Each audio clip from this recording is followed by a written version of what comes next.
शांति।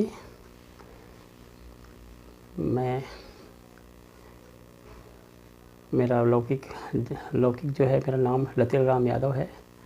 मैं एक धार्मिक प्रवृत्ति के परिवार में जन्म हुआ मेरा, और मेरी माँ जो है हमेशा पूजा पाठ करती रहती थी। मैं उसी को देख करके मैं भी पूजा में लीन रहता था हमेशा।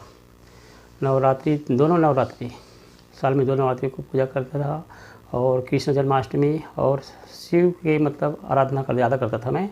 सावन सोमवारी रहना और ये सब पूरा आराधना मैं अपनी माँ से प्रेरणा लेकर के करता था, और बस पूजा पाठ किए और उस दिन खुश रहे। फिर दूसरे दिन अशांत।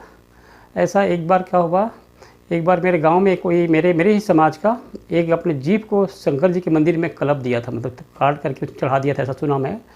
तो मेरे को लगा कि भगवान इतना दयालु है, फिर उसके बाद इतना कष्ट उसको कि इतना हुआ होगा, ऐसे मेरे मन में लगने लगा। फिर भी मैं उसको ध्यान से हटा दिया और मैं अपना पूजा प्रार्थना में मग्न रहने लगा। फिर मैं धीरे धीरे मेरा पढ़ाई जो है आगे बढ़ते गया। पढ़ाई के बाद में मैं ग्रेजुएशन हो गया। फिर मैं एक आचार्य के रूप में सरस्वती शिशु में मेरा नियुक्ति हुआ आचार्य के पद में। बाद में मेरा पढ़ाई को देख करके मुझे फिर प्रधानाचार्य बना दिया गया। तो मैं वहाँ पे स्कूल में बढ़िया से पढ़ाया करता था बच्चे लोग का। फिर मैं देखा कि इससे तो मेरा जीवन में चलेगा नहीं। तब मैं क्या हुआ, फिर मैं जो है उसको वहाँ से रिजाइन दे करके मैं बांकी मोगरा आ गया, और बांकी मोगरा में मैंने स्कूल चलाया, वंदे मातरम स्कूल करके। वहाँ मेरे को सब गांव में पहले आचार्य जी बोलते थे, यहाँ सब लोग सर बोलने लगे। तो बस वैसे मेरा जीवन जो है यापन चल रहा था। एक दिन क्या हुआ, मैं कहीं गाँव गया था, तो मेरी युगल को एक जागेश्वर भाई है, वो एक पम्पलेट दिया था। और जैसे ही मैं गांव से आया तो मेरी युगल ने कहा कि ये बगल वाले भाई ने आपको कुछ पम्पलेट दिया है। तो मैं तो पढ़ी हूँ लेकिन समझ नहीं आता है, मतलब क्या लिखा है इसमें। तो आप पढ़ो बोलती है। मैं तो पढ़ ली हूँ लेकिन मेरे को समझ नहीं आ रहा है। तो उस पत्र में लिखा हुआ था कि, उस पत्र को मैं पढ़ा, पम्पलेट था छोटा सा, लेकिन उसमें लिखा हुआ था कि हे बच्चों, मैं कल्प के संगम युग में आता हूँ। हे वत्सो, मैं ही तुम्हारा पिता हूँ। ये सब ऐसा बार बार कहीं लिखा हुआ था। मैं बार बार पढ़ता था, लेकिन ये मेरा पिता है, ये बार बार कल्प में आता है। मैं कल्प समझते नहीं थे कल्प क्या होता है। लेकिन ऐसा मेरा जो है जीवन जो है बना, कि मैं इसको कैसे भूल पाऊँ। तो मैं पढ़ा उसको, फिर भाई को बुलाया, और भाई जो है जागेश्वर भाई को पूछा कि भाई ये पम्पलेट क्या है। तो बोले कि ये ब्रह्मा कुमारी आश्रम का है, ये परिचय पत्र है। बोला तो मेरे को समझ में नहीं आ रहा है। बोला तो ठीक है, मैं आपको शाम को ले जाऊंगा। बोला फिर हम लोग ब्रह्मा कुमारी आश्रम बांकी मोरा में, जहाँ पे बाज़ार के पास में आश्रम है, वहाँ पे मेरे को ले गए भाई जो है। और मैंने वहाँ पे प्रदर्शनी को देखा।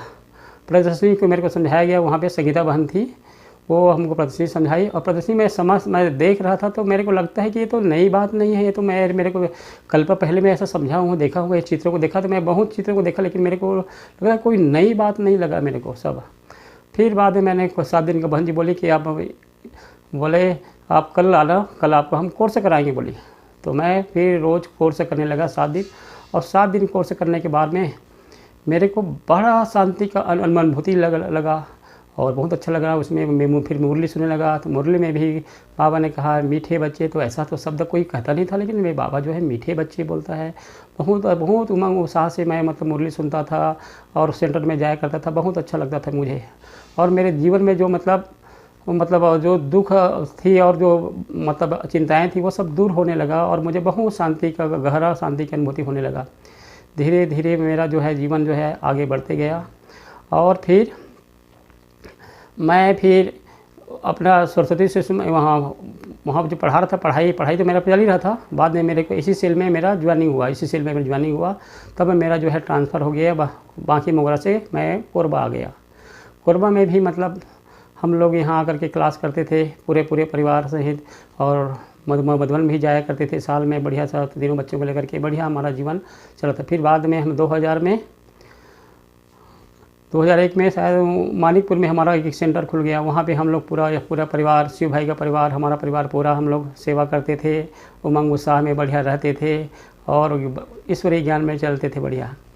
एक दिन क्या हुआ, हम लोग कहीं जा रहे थे दोनों युगल करके, तो देखो ड्रामा का भावी कहिए क्या कहिए, मतलब युगल का एक्सीडेंट हो गया और वो एक्सपायर हो गई। उस दिन मैं बहुत मतलब डिप्रेशन में थोड़ा सा आ गया कि अब मेरे बच्चे छोटे हैं, ये चली गई, अब मैं क्या करूँगा, ऐसे करूँ। तो यहाँ के जो भाई बहन हैं, राव भाई था, शेखर भाई था, उदय भाई था, बड़ी बहन जी थी, सब लोगों ने मेरे साथ में गए। मेरे गांव में उसका अंतिम संस्कार हुआ। और फिर बच्चों को अपना उसका जो 10 दिन का क्रियाकर्म करने के बाद में मैंने फिर पुनः मानिकपुर आ गया और सोचता था कैसे करूँ, क्या करूँ, मैं ड्यूटी जाऊँ कि ना जाऊँ, ऐसे करके मेरे मन में बड़े ही चिंताएं रहती थी। लेकिन परमात्मा का मुझे बहुत सहयोग मिला। बहन जी लोग मुझे सहयोग देते थे कि बाबा को याद करो, बाबा सब तुम्हारी मतलब इच्छाएं को पूरी करेगी और तुम्हें शक्ति मिलेगा। तो मैं बाबा से सहयोग लगाता था, बच्चों लोगों के लिए खाना बनाकर ड्यूटी जाता था, फिर आकर के खाना बनाता था। फिर ऐसे करते करते मैं बच्चों का परवरिश किया। और मेरे गाँव वाले, मेरे रिश्तेदारी लोग दूसरे शादी करने के लिए मुझे बहुत प्रेरणा देते थे। कहते थे बार बार कि ऐसे में तुम्हारा जीवन बहुत लंबा है, अभी से तुम नहीं रह पाओगे, शादी कर लो, बच्चे छोटे छोटे हैं, कैसे संभालोगे। लेकिन मैंने तो बाबा को अपना सब कुछ समर्पित कर दिया था। बाबा ही मेरा संसार है। ऐसे करके मैंने बाबा से प्रेरणा लेकर के, बाबा से शक्ति लेकर के मैं परिवार को चलाया और अभी तक चला रहा हूँ। ऐसा मुझे बाबा मिला है कि मेरा जीवन जो है धन्य धन्य हो गया है। वाह बाबा वाह, आपको पाकर मेरा जीवन धन्य धन्य हो गया है। मैं तो सोचा भी नहीं था कि मुझे इतना अच्छा परिवार मिलेगा, ब्राह्मण परिवार मिलेगा। मेरा जीवन धन्य धन्य हो गया है और मैं उसी की याद में अब रहता हूँ। मेरे बाल बच्चे का सबका हो गया है। मैं यहाँ जो संकल्प करता हूँ, जो संकल्प मतलब शुद्ध संकल्प मेरा जो चलता है, बाबा पूरा करता है। मैं एक मकान भी बनाया अपने विवल के नाम से, मधु स्मृति जांजगीर में। वो भी मकान बन रहा था, लेकिन मेरे पास उतने पैसे नहीं थे। तो मैं बाबा को बोलता था, बाबा ये मकान आपका है, अब ये कैसे बनेगा, आप जानो, मैंने शुरू तो कर दिया है। तो वह भी जो है बाबा जो है वह मकान जो है कहीं से पैसे आ करके कहाँ से जुगाड़, तो मैं तो खुद नहीं मालूम कहाँ से पैसे आता था और मकान जो है तैयार हो गया। फिर बाद में उस मकान का फिर हमने विधि पूर्वक, बड़ी बहन जी थी और वह यहाँ बिंदु बहन जी सब लोग गए और भाई बहुत से ब्राह्मण परिवार लोग यहाँ से गए और ब्रह्मा भोजन हुआ, वहाँ उसका विधिवत उसका उद्घाटन हुआ। ऐसे करके मेरा जीवन जो है चल रहा है ईश्वरीय अनुभूति में, बाबा के प्यार में। पाना था सो पा लिया। और मैं तो कोरबावासियों को संदेश देना चाहूँगा कि कोरबावासियों अब देर मत करो, क्योंकि परमात्मा इस धरा पर आ चुका है और अपना जीवन जो है सफल बनाओ। अच्छा, ओम शांति।